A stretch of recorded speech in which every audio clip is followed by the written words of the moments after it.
Yeah, the main thing that they can't mandate in annual reports, I really like to have, I like to know as much as I can about the person that's running it and how they think about the business and what's really going on in the business. In other words, I would like to have a report that would be identical to what if I owned half of a company but was away for a year and I had a partner who owned the other half. When I came back, that he would tell me about what had taken place during the past year and what he foresaw coming up and all of that.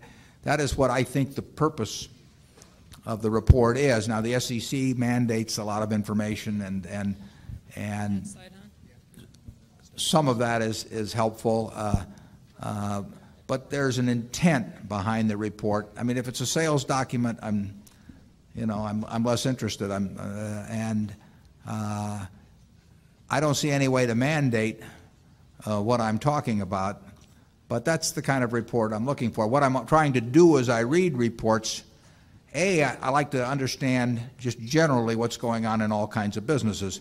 If we own stock in a company in an industry and there are 8 other companies that are in the same industry, I want to own or be on the mailing list for the reports for the other 8, because I can't understand how my company is doing unless I understand what the other 8 are doing. I want to have the perspective of, in terms of market share or what's going on in the business or their margins or the trend of margins or all kinds of things that I can't get unless I know. I can't be an intelligent owner of a business unless I know what all the other businesses in that industry are doing. And so I try to get that information out of a report. If I'm thinking about investing in a specific company, I try to size up their business and the people that are running it. And over the years, I found reading a lot of reports to be quite useful in terms of making business decisions at Berkshire. If we own a whole of a business, I want to own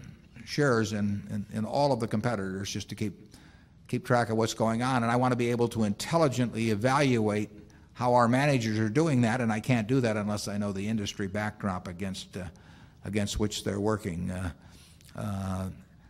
It's amazing, how well you can do in investing really with what I would call outside information. I find inside information, I'm not sure how useful that is, but outside information, there's all kinds of information around as to businesses, and you don't have to understand all of them, and you just have to understand the ones that you're thinking about getting in, and you can do it if you just, nobody will do it for you. You can't read. In my view, you can't read Wall Street reports and get anything out of them. You have to do it yourself and get your arms around it.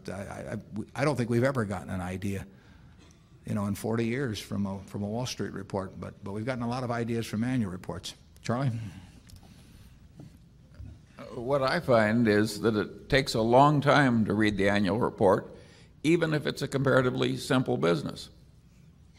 Because if you really are trying to understand it, it's not a bit easy.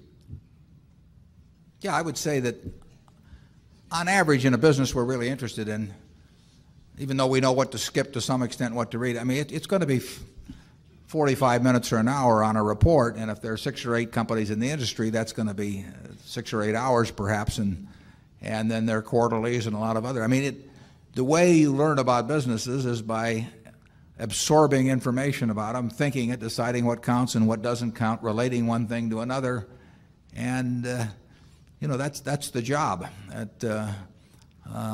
And you can't get that by looking at a bunch of little numbers on a chart bobbing up and down about or reading market commentary and periodicals or anything of the sort. That just won't do it. You've got to understand the businesses. That's where it all begins and ends.